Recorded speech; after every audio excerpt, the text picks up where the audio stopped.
1950களில் வந்த எம்ஜிஆரின் படங்கள் எல்லாமே மக்களிடம் நல்ல வரவேற்பு பெற்று வசூலையும் வாரி கொடுத்தன. இந்த நிலையில்தான் தனது படங்கள் இப்படிதான் இருக்க வேண்டும் என எம்ஜிஆர் ஒரு குறிப்பிட்ட ஃபார்முலாவை உருவாக்கத் தொடங்கினார். குறிப்பாக ஏழைகளின் தோழனாக, பாமர பாட்டாளி வர்க்கத்தின் பங்காளியாக, வள்ளல் குணம் கொண்ட நாயகனாக, ஆணவம் திமிர்பிடித்து திரியும் செல்வந்தர்களை வசன சாட்டை கொண்டு தோளுரித்து காட்டும் நேர்மையாளனாக, குறிப்பாக மது மாது சூதுக்கு மயங்காத மனிதனாக, தாய் குலங்களின் தயவு எப்போதும் நிலைத்திருக்கும் விதமாக, இப்படி பல நல்ல கருத்துக்களை விதைத்து கதைகளில் நல்ல மாற்றங்களை கொண்டு வர முடிவு செய்தார். மேலும் படங்களில் நடிப்பதோடு நின்று விடாமல் படப்பிடிப்பில் கேமரா ஆங்கிள் பார்ப்பது, ஷூட்டிங் ஸ்பாட்டில் டைரக்டர்களுக்கு ஆலோசனை வழங்குவது, எடிட்டிங் டேபிளில் அமர்ந்து படத்தை மெருகேற்றுவது என படம் சம்பந்தப்பட்ட எல்லா விஷயங்களிலும் தன் பங்களிப்பை காட்டி வந்தார் எம்ஜிஆர். இதனைத் தொடர்ந்து தான் நினைத்தபடியான ஒரு படத்தை நாமே இயக்கினால் என்ன என்ற எண்ணம் எம்ஜிஆரிடம் தோன்றியது.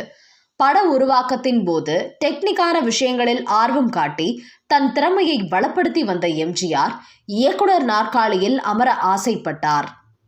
தன் இயக்கத்தில் உருவாக போகும் அந்த பிரம்மாண்டமான படத்தில் புரட்சிகரமான கருத்துக்களை சேர்த்து நாட்டு மக்களுக்கு விழிப்புணர்வை ஏற்படுத்த எம்ஜிஆர் விரும்பினார். அந்த லட்சிய படத்தை அடுத்தவர் முதலீட்டில் எடுக்காமல் அதற்கு தானே தயாரிப்பாளராகவும் தீர்மானித்தார் எம்ஜிஆர். அதன் விளைவாக உருவானதுதான் எம்ஜிஆர் பிக்சர்ஸ். இந்த நிறுவனத்தின் மூலம் எம்ஜிஆர் தயாரித்து இயக்க விரும்பிய படம்தான் நாடோடி மன்னன். இந்த படத்தை தயாரித்து முடிப்பதற்குள் எம்ஜிஆர் ஏகப்பட்ட பிரச்சனைகளையும் சிரமங்களையும் இடைஞ்சல்களையும் சந்தித்தார். அந்த சமயத்தில் பொதுமக்களை பார்க்கும்போது கூட இந்த படம் ஜெயிச்சா நான் மன்னன், இல்லை என்றால் நாடோடி, எனக்கு மன்னனாக மகுடம் சூட்டுவதும் நாடோடியாக்குவதும் மக்களாகிய உங்கள் கையில்தான் உள்ளது என்று கூட வேடிக்கையாக கூறுவார். இவ்வளவு தடைகளை தாண்டி நாடோடி மன்னன் படம் ரிலீஸ் ஆகி தமிழ் திரையுலகில் இதற்கு முன்பு இருந்த எல்லா ரெக்கார்டுகளையும் அடித்து தூள் தூளாக்கி வரலாறு காணாத வசூல் சாதனையை செய்தது. திரையிட்ட இடத்திலெல்லாம் அரங்கம் நிறைந்த காட்சிகளாக 200 நாட்களை கடந்து ஓடி எம்ஜிஆரை எட்டி பிடிக்க முடியாத உயரத்துக்கு கொண்டு போனது.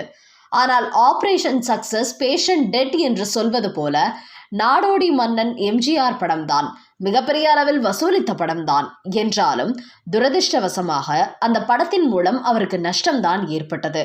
காரணம், அந்த படத்தை வாங்கிய விநியோகஸ்தர்களுக்கு தான் அந்த படத்தின் மூலம் கொள்ளை லாபம் கிடைத்தது. ஏனென்றால் அந்த படத்தை விற்கும் போதே அசலுக்கும் குறைவான விலைக்கு தான் படத்தை விற்றதால் படம் வெளியிடப்பட்ட போதே எம்ஜிஆருக்கு நஷ்டம்தானாம். அதன் பின்னர் தான் அவருக்கு ஒரு யோசனை தோன்றியது.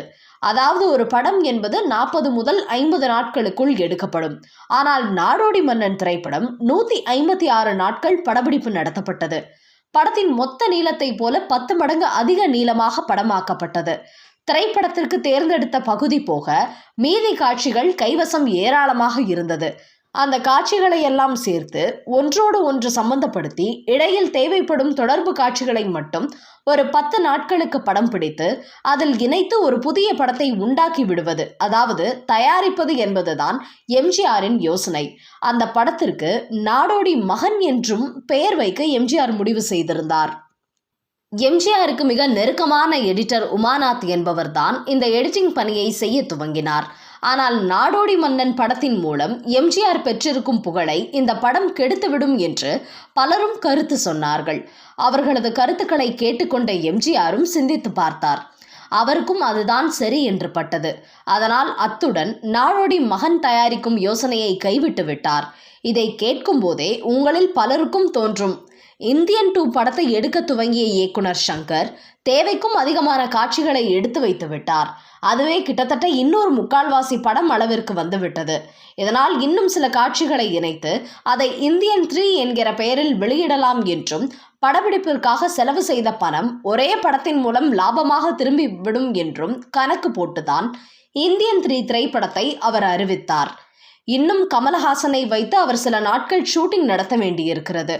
இந்தியன் 2 தோல்வியை இந்தியன் 3 மூலம் சரிகட்ட வேண்டும் என சங்கர் தீர்மானித்துள்ளார். இப்படி மீதமுள்ள காட்சிகளை வைத்து இன்னொரு படத்தை உருவாக்க வேண்டும் என சங்கர் நினைத்ததற்கு அவருக்கு வழிகாட்டியாக நாடோடி மகன் படத்திற்காக எம்ஜிஆர் செய்த முயற்சி ஒரு தூண்டுதலாக அமைந்துவிட்டது என தாராளமாக சொல்லலாம்.